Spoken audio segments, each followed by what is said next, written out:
I believe everybody's sort of figured out that process at this point in time.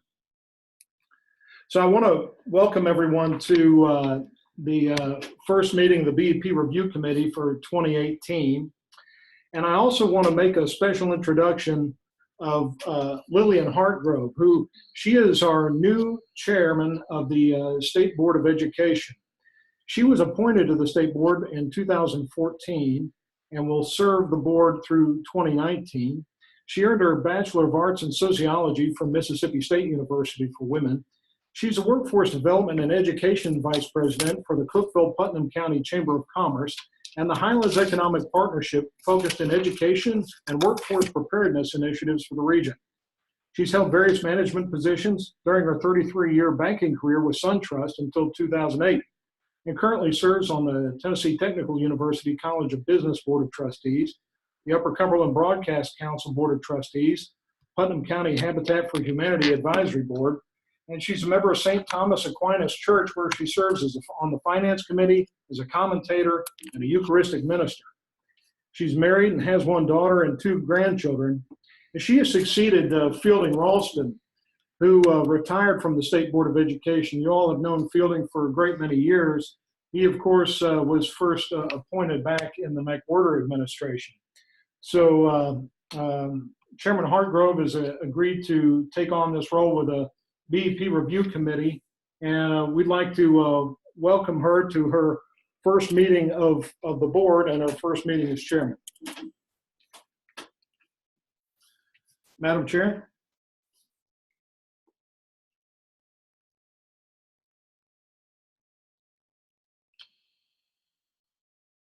Lillian? You may need to unmute yourself.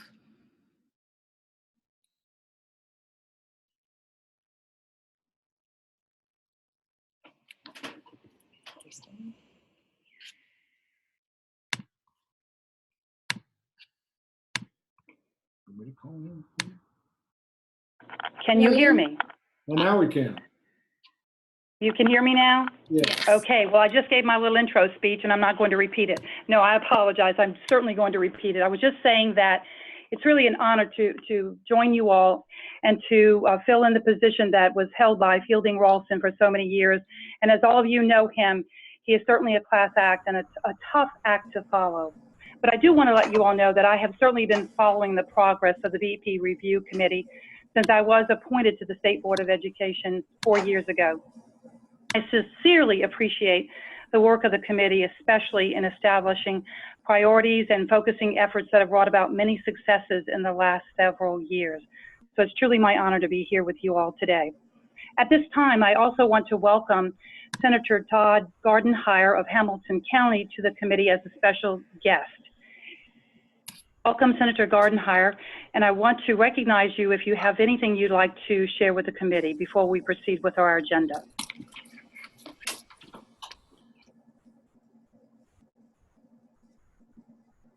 I believe Senator Gardenhire is on the call.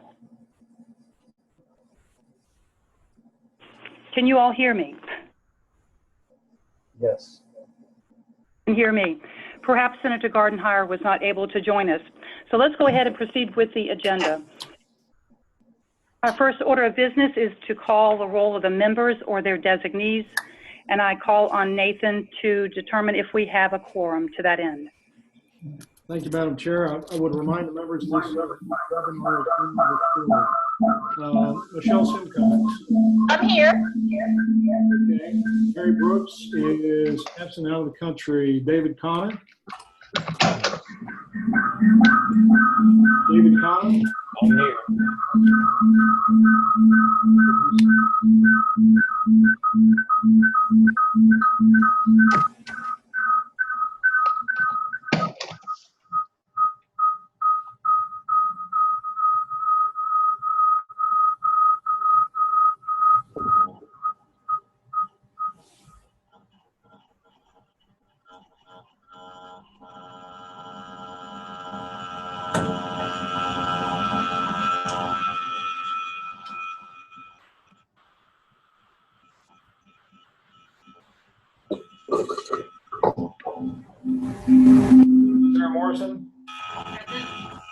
Dorsey Hobson.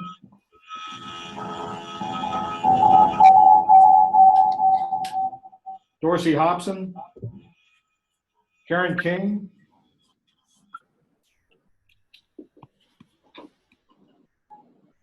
Commissioner McQueen.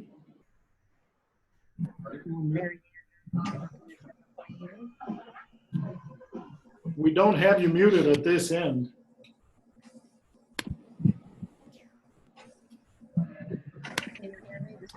Unmute. But there's a lot of people that are not muted. Okay. Mary Ann Dursky for Commissioner McQueen. Yes. Okay. Commissioner Martin.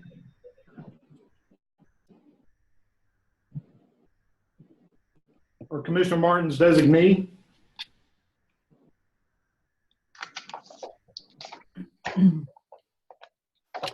Dale Lynch with TOSS. Anyone here for TOSS?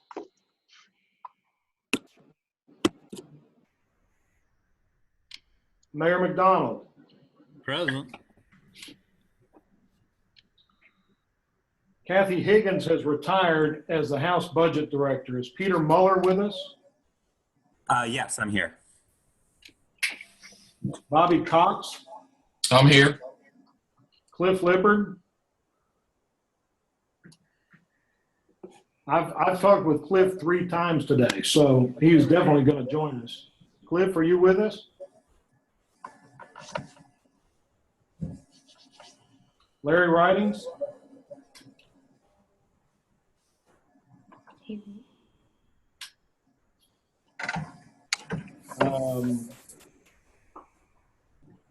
Madam Chairman Hartgrove?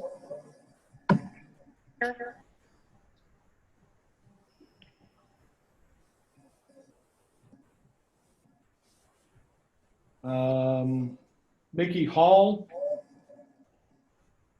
with Wilson County Schools? Anyone from Wilson?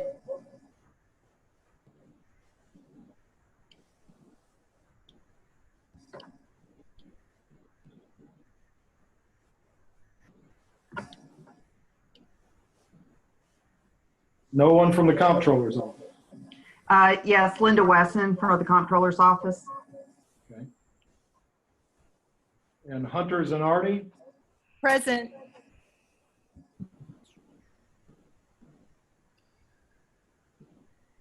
Madam Chair, you have a quorum. And at this point in time, Madam Chair, I would ask that the minutes of the previous meeting, that the recording of the previous meeting serve as minutes for the same. Nathan, this is Chris Henson. I'm here as well. Oh, great. Hey, Nathan, this is Ben Torres. I'm on the call as well. Oh, good. Thank you, Nathan, and without objection, it is so ordered. Please note that the meeting is scheduled for 1 hour, and to honor everyone's time, I expect us to keep to that 1 hour commitment, but I also know we've had some technical difficulties, and if we have to go beyond an hour, I will ask for your permission toward the end of it. So let's move into the agenda. Item number 4. At this time, I recognize Elizabeth Vivash with the Tennessee Department of Education to provide an overview of the executive budget as passed by the legislature by the governor. When folks aren't speaking, if they could go ahead and just mute themselves, that'll cut down on the background noise. And I will tell you all, this is the very last time we will have to use this particular system for web conferencing. The department, the State Board of Education have all moved away from this platform starting actually in the next 10 days or so. Thank you. I'm happy to hear that, Nathan. Elizabeth, would you please state your title for the record and proceed? Yes, thank you, Madam Chairman. This is Elizabeth Vivash, Assistant Commissioner for Policy and Legislation with the Department of Education. Wanted to start with a general overview of the FY19 budget. The new state funding in education that year totaled over $200 million, including more than $55 million in new funding for teacher salaries. Given this means that since 2011, Governor Haslam and the General Assembly have partnered to improve the BEP by nearly $1.5 billion, including investing over $500 million in new funding for teacher salaries. And just a overview of some of the major cost increases that were included in this year's budget. The first item you will see the teacher compensation, which totaled over $55 million. Growth and inflationary costs to the BEP, $48 million. The recurring funds for the retirement contribution, over $22 million. And current year growth, $18 million. And this is combined with the $19 million in the FY18 budget for a total current year growth amount of $37 million. The next is the new component to the BEP for a response to instruction and intervention position. This is recurring funds that totals over $13 million to generate a position in each district for an academic interventionist, and that will be funded at a ratio of approximately 1 per every 2,750 students. And this was a recommendation of the BEP Review Committee and their annual report from last year. Number 6 is Priority School Improvement Grants, $10 million.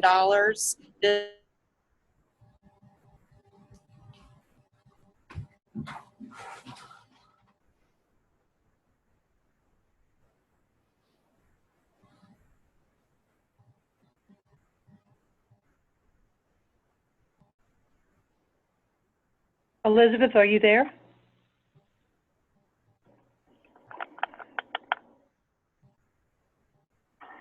Nathan, I'm here.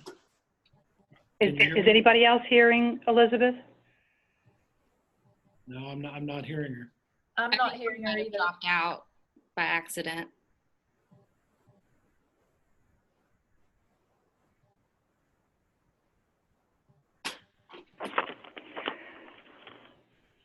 So she dropped out, is that what you said? I'm sorry. That's what I think might have happened. Okay. Give her a Well, moment. why don't we do this if everyone is okay with this? Let's go ahead and move on to item 5, and we'll come back to Elizabeth when she rejoins us. Item 5 on the agenda is Ms. Teresa Nichols with the Tennessee Department of Education to discuss funding for special education positions. Teresa, will you please state your name for the title, your title for the record, and proceed? Thank you. Good afternoon. This is Teresa Nichols. I'm the Assistant Commissioner for Special Populations and Student Support for the department. Now, if there are multiple people in the same room, by the way, and if you have a phone open and you have a computer open, then if you're not speaking at the time, please mute them. The microphones have to be off, because what you're hearing is a feedback from someone's speaker going into a live microphone. That's what's causing all of that noise. And there's no way we can shut that down from here. That's got to be the vigilance of the individual callers. All right. Again, this is Teresa Nichols. I'm the Assistant Commissioner for Special Populations and Student Support. And I do not have a PowerPoint. I really just wanted to provide an update for the committee based on some of the recommendations that were made several years ago to the special education funding options.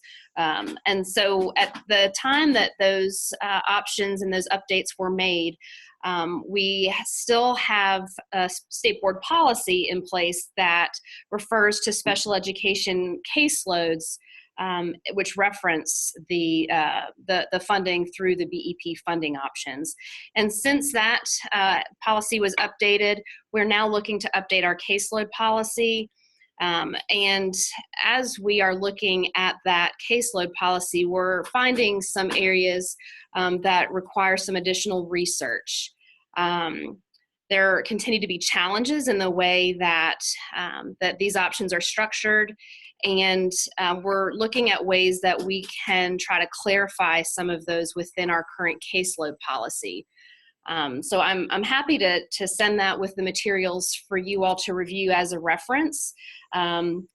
We are currently looking at other states' policies, and those tend to become much more specific and nuanced around different provider types. So, for example, how our related service providers like speech language pathologists, or how some of our special ed teachers who work with some of our more significantly impaired students are funded, or how their case loads are allocated. And so as we're continuing to do that research, we may have some additional recommendations for this committee in the future, but we're still early on in the process of looking at that. Since, again, this policy references the BEP, we wanted to bring that to your attention, and obviously continue to have some dialogue with you all as we continue through this journey of looking at our caseload policy. Again, these will depend on the research that we do over the next several months, and looking at working with our stakeholders who work with students with disabilities. With that, I don't know if we want to open the line for questions. Again, this is just a preliminary kind of heads up as we're looking at our existing special education caseload policies, and considering some of the implications for the special ed funding options in the future.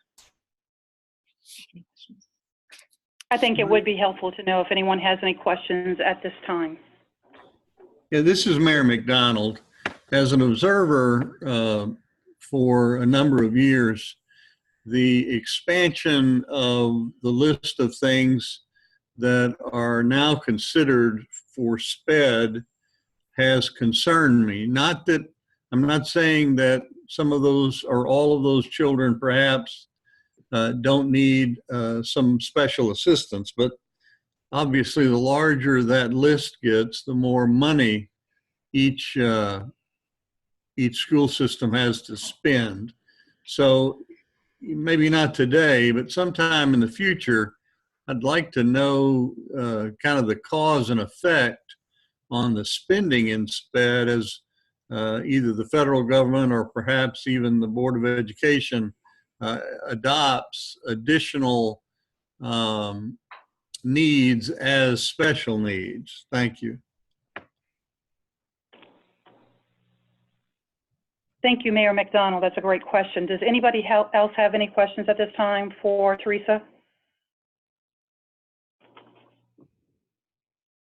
Okay, Teresa, thank you very much. We appreciate that update.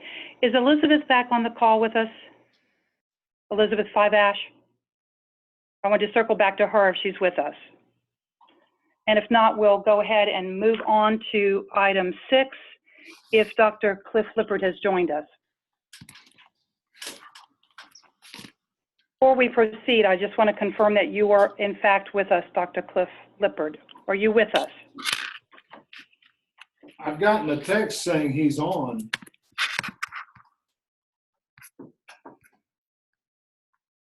And I've also gotten one saying Elizabeth Five-Ash is on. And Elizabeth, Unfortunately, we cannot hear them. And it's difficult to proceed without their presentations. well, I concur. Just a moment. Let's see what we can do. Elizabeth Five-Ash is just saying that she can hear everything, but apparently. So, Elizabeth, if you're doing this from the computer, I'll tell you, I had the same issue when I first dialed in. I would suggest that you dial in on the phone so that we can hear you, because that's exactly what I had to do. And the same will probably be true of Dr. Lippert. She's on the phone. She's on the phone? Yep. That's so strange. This is a test, right? I'm being tested. We're all being tested. And everybody's time is so very precious. At this point in time, what do you recommend, Nathan, with all the technical challenges we're having? Hold on, Justin. We have to work through it. There's a platform we have available, and there's enough people on there.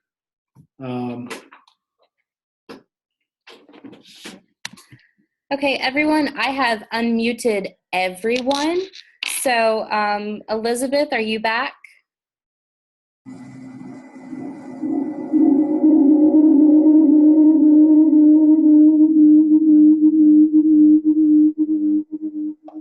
Dr. Lippard, are you with us? Yeah, Elizabeth says she's trying to speak and it's not functioning. Okay, let's do this. Let's just take the lines back to whatever status they were previously, and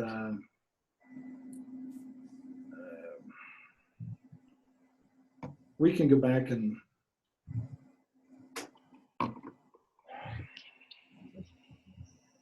yeah, there's, you can go to, what about Mike Herman? Are you on the line?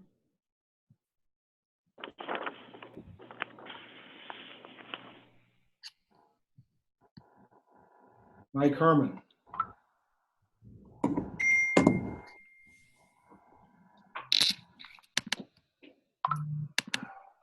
Wow.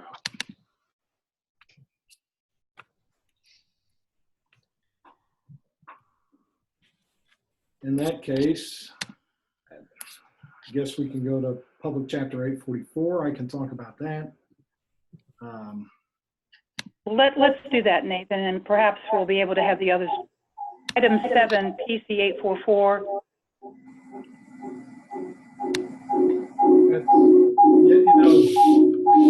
Maybe at this point in time, maybe we just postpone the meeting until some other time. There's a lot here that needs to be covered. And Public Chapter 844 might be considered the least of it. But, I agree. you know, What I'm wondering, can we do this? Nathan, can you conduct a poll, a doodle poll of the members? See if we can make this happen in the next couple of weeks. yeah, you can't. This is endemic, I guess, in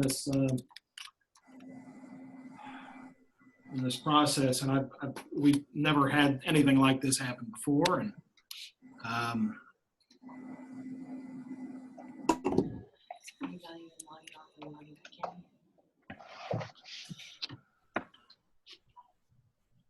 You want me to get the other conference line and have everybody call? yeah, I think it would. Okay, I think it would. What's it? If everyone can hear me, we're going to give out another conference line and just call in on that. You could stay on the webinar for the purpose of seeing the presentation. But we're going to use a free conference call line.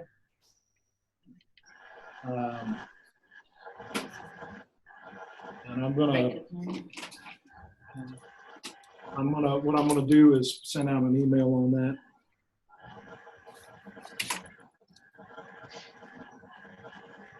On an email with a conference call line, Yep, that's what I'm gonna as do. opposed to giving out the number over this. Yeah, that's what I'm gonna do, and we're gonna transfer to that immediately. Okay.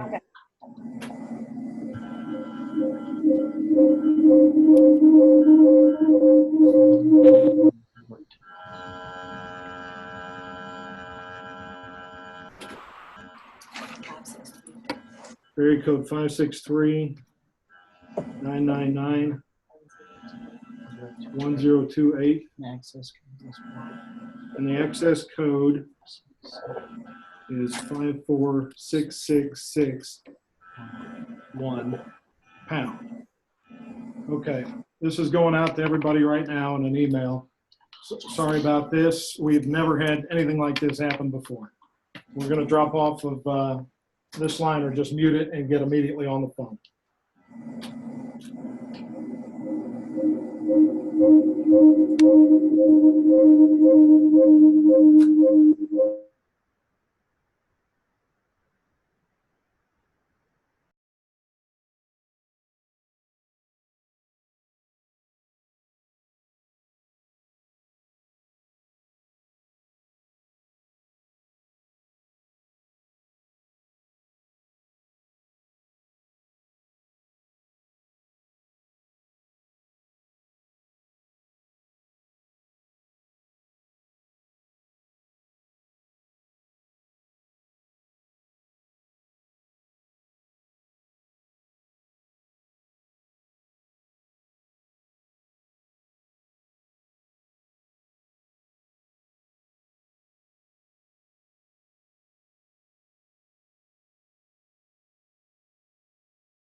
Yeah, I can be heard.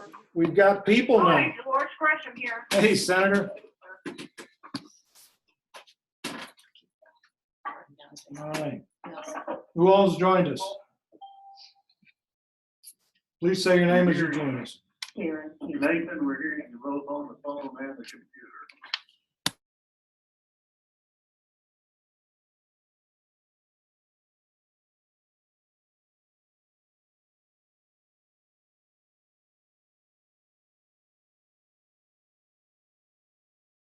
Recording. Okay. David Connor. We've got Cliff and Dolores, Karen, David Connor, Karen King. Karen King, Chris Henson. Nikki Hall. Ben Suarez.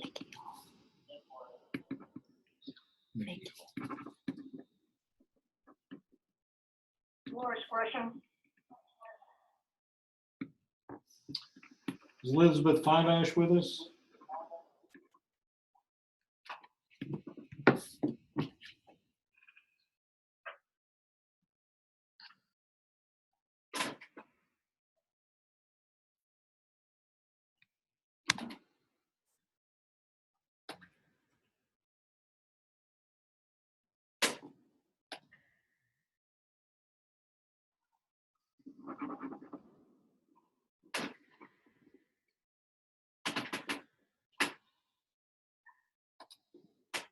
Okay, Cliff, Yes, hello. since you're with us, why don't you start on your presentation? Very good. Okay, yeah, there we go. So, hello? Hello. If you aren't presenting, go ahead and mute your line, please. All right, so very good. Thank you, Nathan. Sorry about the technical difficulties earlier. So back in 2017, Pastor was asked to take another look at payments in lieu of taxes, specifically as they relate to industrial development boards. And as part of our process going through and looking at those, we uncovered an issue that we brought up before to the BEP review committee, but that we've never actually resolved, and that has to do with the fact that the current fiscal capacity model that we use still includes 1993 through 1995 pilot payment data. This is the old tax efficiency payment for test data that the comptroller used to collect. But when they quit publishing this report back in 95, they quit preparing this data. Go ahead and go to the next slide, please. No. What, do you want me to mute it? Just pause it for a second. Pause it. Okay, so one of the recommendation that the commission made in our January 2018 report was that that test data should be replaced with the current IDB assessment data that's now available. This is data that the comptroller started collecting in 2007 as part of to support CBER's fiscal capacity formula. And as you're all aware, currently the fiscal capacity formula in statute is 1/2 TASER and 1/2 CBER. So this IDB assessment data, this current IDB assessment data is included in CBER's model, but TASER's model still uses this old 1990s circa test data. Now, I think you're all familiar with industrial development boards, but just real quickly, these are that local governments acting either individually or jointly are authorized to establish these development boards, and these boards can hold and lease property to businesses. Go ahead, next slide, please. So because of they're able to lease this property to businesses, a lot of times they reach agreements with these businesses for pilot payments, which function as indirect property tax abatements for all practical purposes. And because these payments can be for less than the taxes businesses would otherwise owe, and because they vary by agreement, we found that in 2016, lessees reported pilots equaling 47% of the taxes that would have otherwise been owed based on the assessed value of the property improvements. Of course, these pilots can affect state funding of education through their effect on property tax assessments, which of course is what we use to calculate each county's fiscal capacity. Next slide, please. So again, we recommended that these payments be replaced with the more current data that's included as part of the CBER model. You can go ahead and go to the next slide. I've already covered this. All right, so what we've done is we've ran 2 scenarios to see what the effect of this type of change would be. And so in the first scenario, what we've done is we've looked at replacing the 93 to 95 tests with the IDB assessment information. And if we run this through our fiscal capacity model, the average percent change in fiscal capacity across counties would be 0.6%. Now we've included 4 tables, which Nathan sent out in an email earlier today. And those are just for your own reference. I know we're not voting on this today, so something you can look at as between now and the next meeting. But the first table looks at this, provides some information at the county level of replacing the test with the IDB assessment data. In it, 42 counties fiscal capacity would increase and 53 would decrease. And 79 systems equalized state share funding, not adjusted for stability payments, would increase.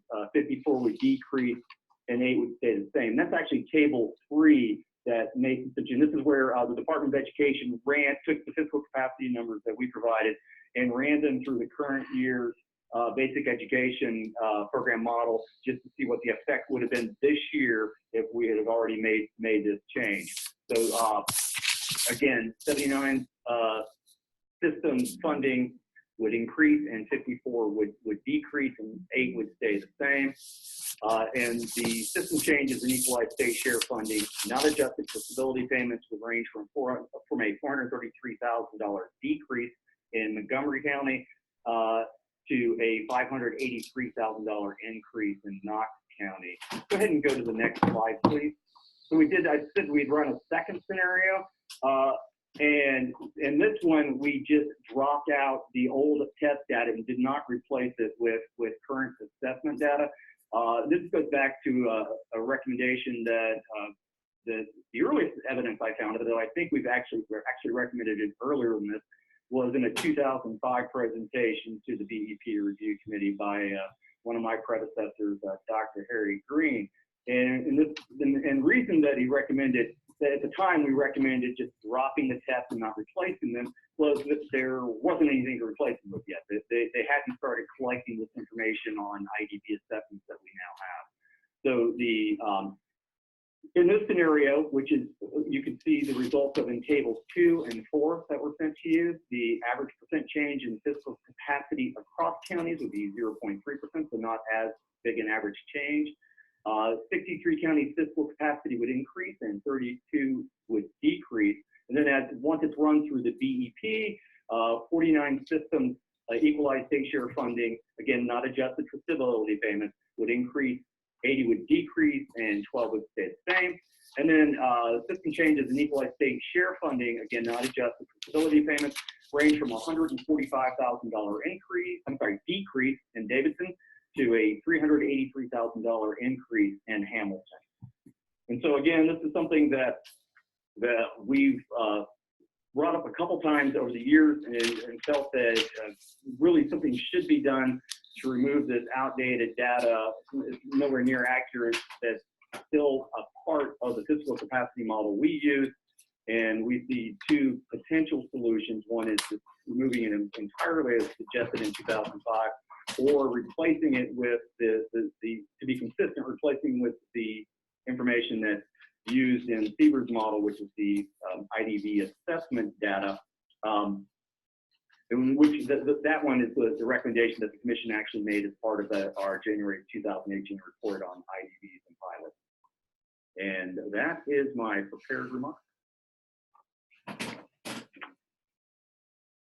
Are there any questions for Dr. Lippert?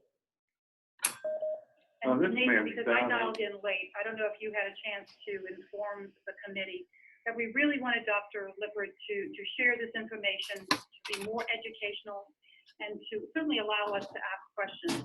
But we're not in a position to make any decisions today. And in particular, with the upcoming governor's election, combined with the fact that there is anticipated 30+ new members coming on to the General Assembly, I think this discussion was good, but I think we need to table the matter for any action until next year. In this way, we could get the election behind us and the new administration could be in place, and then perhaps reveal their plans for the BEP formula. And I wanted to ask Dr. Gresham, Senator Gresham, is this a logical and reasonable approach from your perspective? Hi, this is Dolores Gresham. Absolutely. I would hesitate to take a vote on something like this. I'm afraid it might look like we were usurping the prerogatives of a new governor. All of the gubernatorial candidates are saying, yes, if I'm elected, we're going to take a look at the BEP and completely review it. So if we were to do something now, I don't think that would fit the scheme. I think I did have one little short question for Cliff, if I could ask. Please do. Cliff, you kind of lost me on the point where you had a 0.3% average difference, and that related to which table that you were talking about? Which table was that? Certainly, Senator, that would be table 3, and that's the average percent change across counties. And I would add that that's calculated using absolute value, because some of the changes are negative and some of the changes are positive, but the average difference is 0.3%. I totally get that. Okay, thanks. That's what I was missing. Thanks very much. I'm sorry, I'm sorry, Senator, that's table 2, the fiscal capacity table. Okay, got it. All right. Thank you. Madam Thank Chairman, you. this is Mayor McDonald. Yes, please, go ahead. Yes, I happen to also serve on TASER, and there is another item that we've talked about briefly in regards to IDB that might have some effect on our future thoughts as well, and that is whether or not there should be in an IDB the requirement that the school systems are made whole through the IDBs. So if 25% of the money that you would normally be giving away, or whatever amount that is, 10, 25, 15, that would not be abated, that would continue to grow with the expansion. So we are early in those talks, but I think that would have a significant difference on whether we needed this kind of a change or not, if the counties, along with the states and cities, would all agree that they would not abate funding for schools like we do in Shelby County and in Bartlett, then a lot of the school systems would come out ahead anyway. Thank you. Thank you for sharing that. It's important for us to know that piece of information. I understand that Dr. Sarah Morrison has a question as well, and there may be others that have questions, so we do want to take your questions. Sarah? Yes, thank you, Lillian, and this will be quick. Cliff, I should probably remember this because I know I was part of some of the meetings that Governor Haslam's task force convened several years ago about the BEP and looking at the various models and changes that we might want to make as a state. But can you help us know as a committee, when was the last time this was sort of seriously discussed or proposed as a change? Because it does seem like the numbers that we're using are severely outdated. And I'm just wondering sort of what is the background and context in terms of discussions to date. I do think it could be wise to wait and see what the new administration wants to take on, but have this sort of in the ready as a suggestion that the committee has certainly discussed this year. But could you kind of inform us as to sort of the progression of discussions, if there have been such, about this topic? Yeah, and again, so I know I went back and checked some of our old presentation files to the BEPRC to try to get at that answer myself. The only presentation I have a copy of where we formally requested it was the 2005 presentation from Dr. Green. Now I know that I of course have been attending the meetings for 20 some years now, And I know that he brought it up himself a few other times in addition to that, but I don't have access to all his old files to know the exact date. But actually, I would have to go back through the notes of the BEP review committee itself to get those exact dates. I know that Lanice did mention it as a concern with our model during the discussions during the governor's BEP task force back in 2014, but we didn't make a formal recommendation as part of that general discussion about issues with both our fiscal capacity model and the Seaver's fiscal capacity model. Okay, And that was the last time I recall it coming up. Yeah, and again, I had sort of a murky memory of it being something that was mentioned, but I didn't remember any serious discussion. I was just wondering, again, sort of what had prompted it this time. But it sounds like you all have put out a report in January, which involved some investigating of the model, and that's where this kind of came to surface as a timely issue now. Is that correct? That's correct. And this was we were asked to look at a number of issues related to industrial development boards and pilots, and this was just one of the issues that, of course, we were already aware of from our work on this. That we brought up in that report, and this became one of the recommendations from the commission from that January report. Got it. Okay, thank you. That's helpful. Are there any other questions for Cliff? It's David Connor. Cliff, I've got a question related to Mayor McDonald's comments. I know that Williamson County is a uniform practice that we are not going to abate the education portion. I don't know of other counties that do that in all deals, but do you know if the IDB pilot data distinguishes between those counties that are preserving the education portion of the property tax and those that are waiving the entire amount? I would defer to the comptroller on that. I don't think so, but I'm not certain. That's a great question. I think it would be important to know that. How can we go about, is that something you can help us with, Cliff? I'd certainly be happy again to get with the comptroller on that. We've had access to the assessment reports that are reported by the lessees. I don't recall it going into that much detail. One of the other recommendations that we made, that the commission made in that January report, was requiring some additional detail on those lessee reports. No action has been taken on that recommendation as of yet. So I'm not sure we can get that data, but I'd be happy to call up the comptroller and talk to them and see what we can get.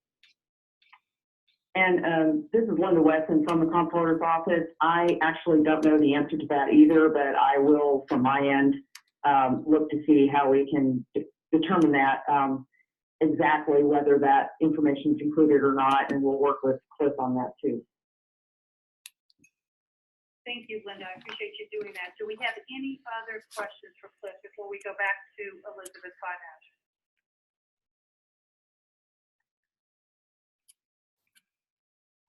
Great. Thank you all so much. That was a great discussion. Cliff, we appreciate your presentation today. And now we're going to go back to Elizabeth Fineash to complete her presentation on the budget. And I think you were at the bottom of page 3, Elizabeth, when we lost you.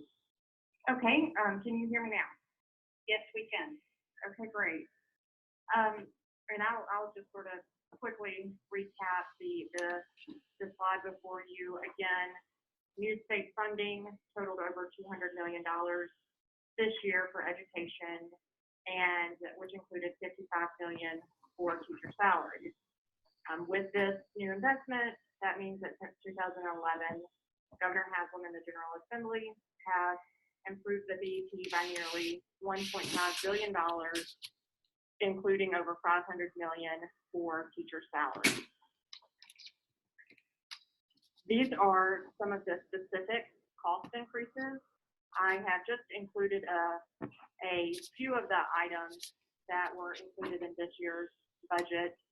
There are many more that are included in the Appropriations Act that has just been public chaptered. But the first one is $55 million for the teacher compensation. Number 2 is growth and inflationary costs for the BEP of over $48 million.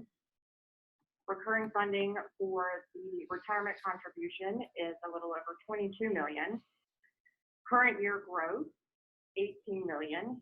And this combines with the $19 million that was included in the FY 18 budget results in a total current year growth funding of $37 million. Next is a little over $13 million to add a new component to the BEP formula for response to instruction and intervention positions. This funding will provide every district with at least one academic interventionist, and then we'll fund at a ratio of 1 to every 2,750 students. And this inclusion in the budget was a recommendation of the BEP Review Committee last year. Number 6 is $10 million for Priority School Improvement Grants. This is year 2 of funding to help support the lowest performing schools across the state. $6 million in charter school facilities funding, and this is year 2 of 3 of non-recurring funds. A little over $4 million for the Read to Be Ready program, and this will be the final year of funding for that program. Next is $30 million for school safety funding. And I know Mike Herman will be speaking to you more in detail about this shortly, but this $30 million includes $5.2 million in recurring funds for a total of $10 million of recurring school safety funding and $25 million in one-time funding to assist districts in addressing immediate security risks. And this funding will be prioritized specifically for school resource officers.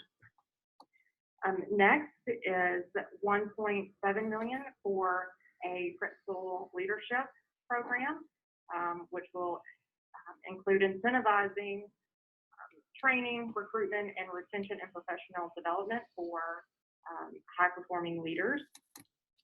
$700,000 for standards-based professional learning. This will allow the department to provide statewide training on the new social studies standards. $230,000 for the Tennessee Educator survey. This is a survey the department gets every year to educators across the state.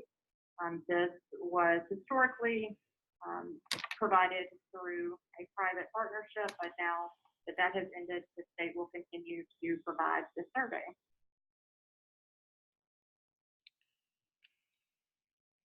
And I'm happy to take any questions on those budget items, or again, the public chapter 1061 is out and provides all more specific budget details. Are there any questions for Elizabeth? You know, Madam Chairman, this is Nathan, and just for what it's worth, having worked with Elizabeth these last several years, it's been a tremendous partnership. You know, this committee has become more and more and more effective, and it's not a small thing. These salary increases, this RTI squared funding, our priorities were reflected again in the administration's budget. And you know, I want to say a big thank you not only to the department and their staff, but to all the members of this committee who have advocated not only through this process, but through 100 different private conversations with administration folks, with their legislators, all the way to make this committee as effective as it has been here these last several years especially. Thank you, Nathan. I do appreciate you making those comments, and you do have that historical perspective, especially for someone like me who's new to the committee. So I thank you so much for making those comments. Any other comments or questions before we move on to the next 2 agenda items? Great, thank you so much. So agenda items 7 and 8 are related, and therefore we're going to combine those for that reason. I'm calling on Nathan James from the State Board staff to give us an overview of TC 844 and Mike Herman of the Department of Education to discuss the Governor's Task Force on School Safety. Please state your title for the record and proceed. Okay, I'm Nathan James. I'm the Director of Legislative and External Affairs for the State Board of Education. Mike, are you with us? I'm with you. This is Mike Herman. I'm the Executive Director of the Office of Conditions for Learning. Great. And I'm going to go through very quickly this Public Chapter 844. Senator Swan, earlier in the session, he had put forth a bill that what he wanted to do was get some collaborative review done so that the roles of social workers and school counselors, school psychologists, and school nurses could be taken into account, really with an eye around the violent incidents that have taken place around the country. And that was the first section. That gives to the department the creation of a task force that looks at those things. And the second section of that bill asks for the State Board of Education through our BEP review committee to analyze the addition of a component for social workers to the BEP funding formula and to include the analysis of such in our 2018 report. Well, we know that has shown up for the last several years in our top 5 priorities on several occasions. So I know that it's near and dear to many of the committee members' hearts. We've begun that analysis process. Alicia Ortiz, who has served as a policy fellow with our staff this last year, who has been with the Mississippi Department of Education, the District of Columbia. She's been a Spanish teacher, has done a number of things. She's put together a framework of what that's going to look like. So we're certainly going to do our part to comply with that section of the law. Well, unfortunately, this has been a year with some terrible incidents that have taken place around the nation, and that precipitated the governor putting forth a task force on school safety. And Mike Herman had contacted me a few weeks back with some information. I want to turn it over at this point in time to Mike. Well, thank you, Nathan. As Nathan said, and I think everybody's very aware of this, the governor did convene a task force this spring to look at the issue of school safety. The task force did release a number of recommendations.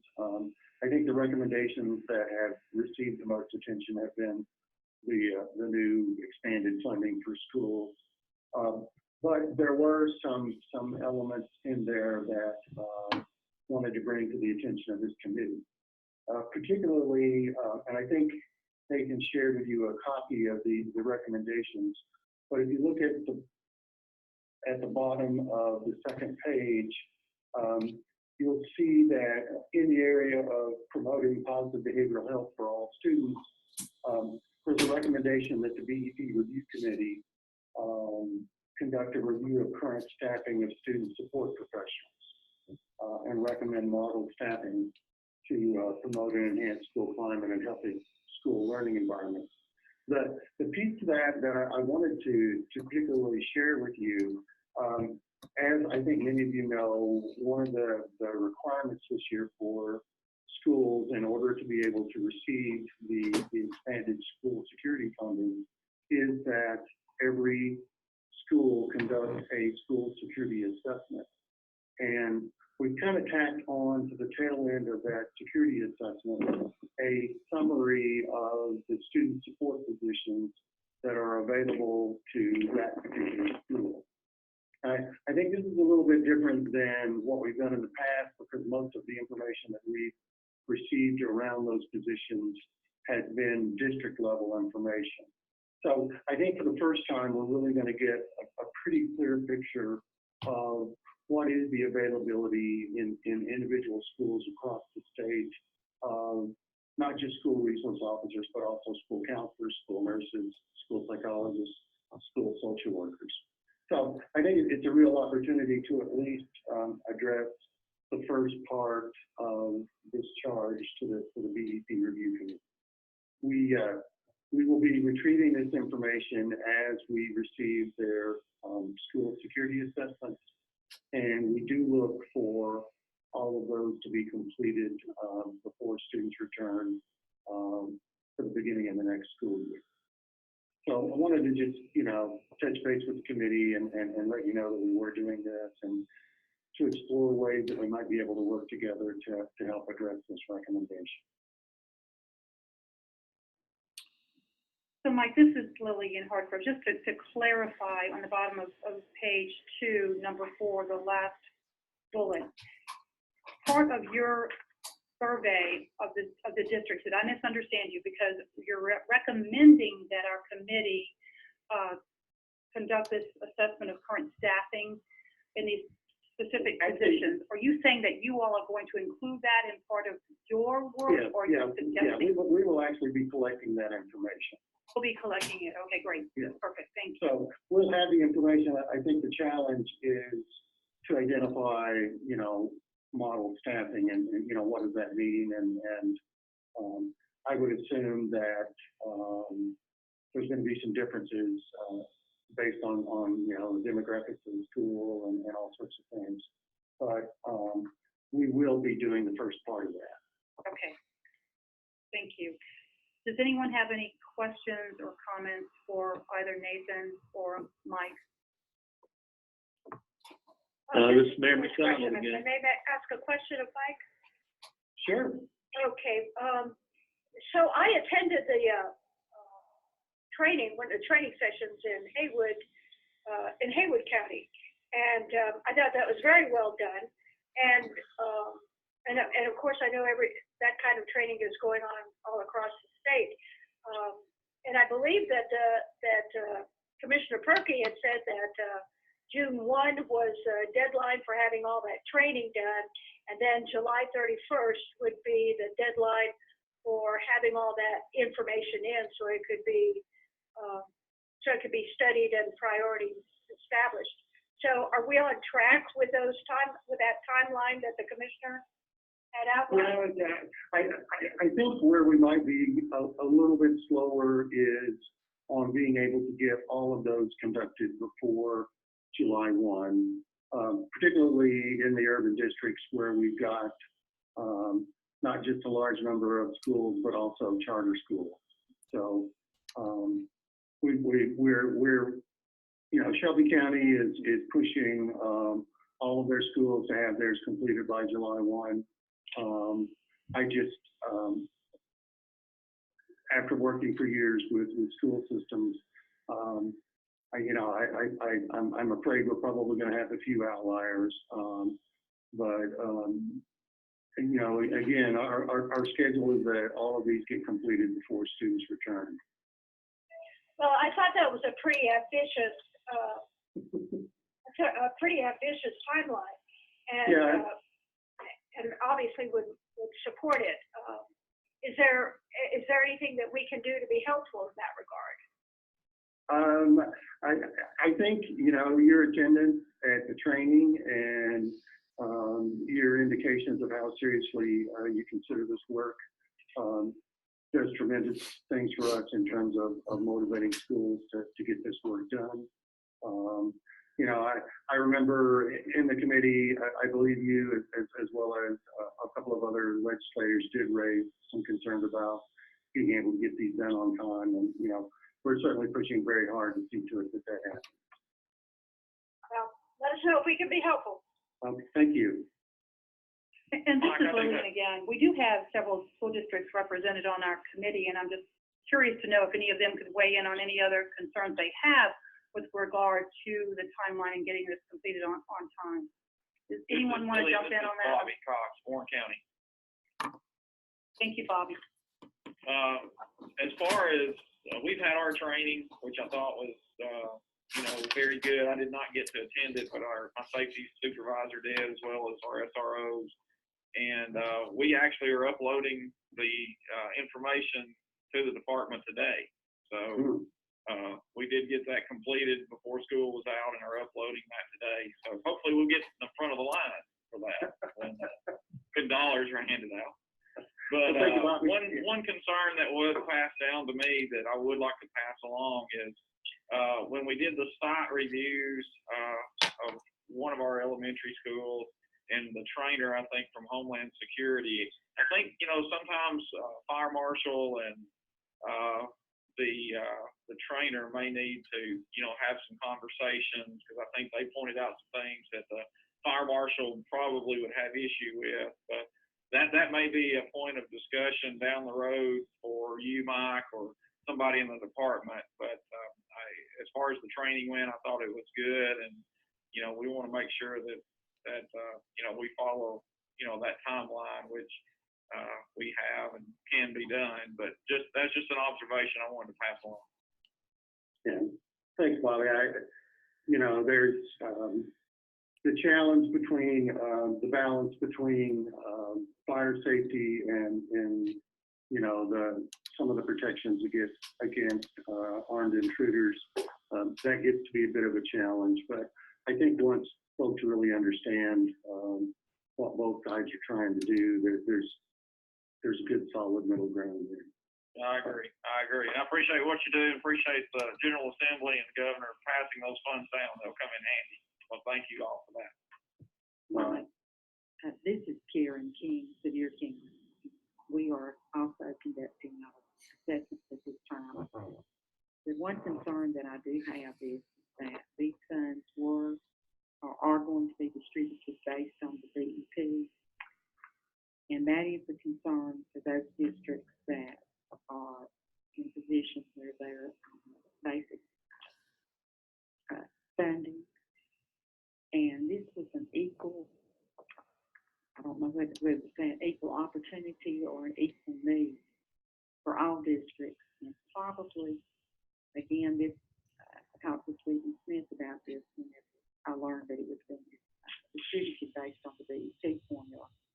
Sometimes the BEP formula is not the best formula to use if there is an unfortunate need that is coming up that's present for every child in the state in education.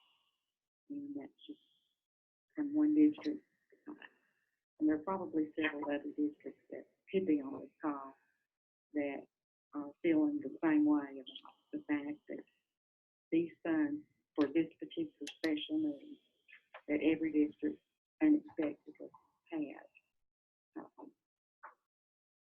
the funds are not being equitably per child distributed.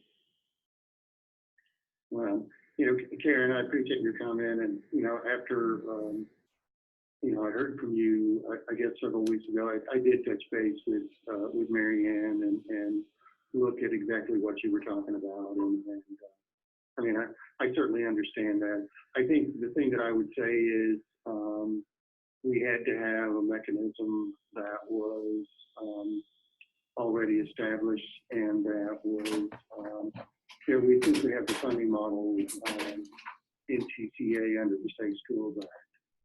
And I understand why it was done, that again, to legislators and anyone else that will listen, when we have a unique appropriation for a unique need, it does not need to be distributed based on the BEP formula, which many of those things might have a few unique opportunities in it.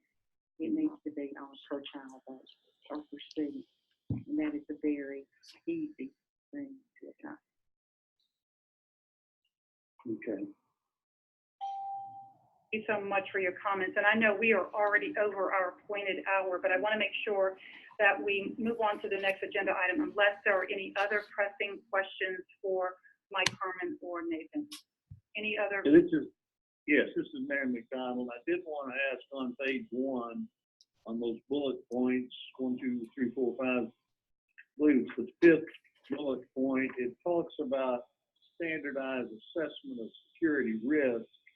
And some of us, I can say at least I have not seen what that standardized assessment is. If that could be sent out, I'd love to see that. Okay. I think what I could do is send the instrument to Nathan. Yeah. And Nathan, you could share that. Is that sound reasonable? Yep, happy to. Okay. Thank you. Thank you. Okay, let's move on to the next item on the agenda, which is Nathan taking us through an update of the next steps. Nathan, would you please proceed? Yes, ma'am, and I'll do so expeditiously. First of all, number one, you all will never, ever, ever have to endure the Zoom platform ever again. So this webinar platform will not be used again by the State Board of Education for anything. And you have our sincerest apologies. We've never endured anything like that, and we certainly won't again. So our next steps are similar to the last few years in that, as we know, we've met with more success by being a part of the executive budget process. And that means that our 4 meetings kind of follow a flow of one meeting like this one right after session, where we get the updates and so on like we've done today, usually with fewer technical difficulties. And then the next step is going to be a survey monkey of all the members. And what we're going to ask you for is your top 5 priorities. We will take the top 5 priorities of the members, and we will come back with that, and we will write a letter to the Commissioner of Finance and Administration, the Commissioner of Education, but really to the Governor. And that is going to be in the July, early August timeframe. And that will coincide with the executive branch putting together its executive budget. As we know, if we did only what the statute called for us to do and waited until November before we weighed in, all of those decisions would have already been made. And so we'll instead take it this way. So the next correspondence you'll probably hear from us will be a survey of priorities, and then we'll take the top 4 or 5. The next call, I imagine, will be in late June, early July timeframe, looking to solidify the top 4 or 5 priorities, and we'll decide and authorize the letter at that point in time. Then that'll leave us our 2 more meetings that we have under the statute, closer to the time when the report needs to be done, and it of course is due on the 1st of November. So that's where we are, Madam Chair. Thank you, Nathan. And thank you to each one of you for participation today and bearing with us. We're only a few minutes over time, so I think we made up great time in the last few minutes. And without objection, we stand adjourned. Thank you all. Thank you.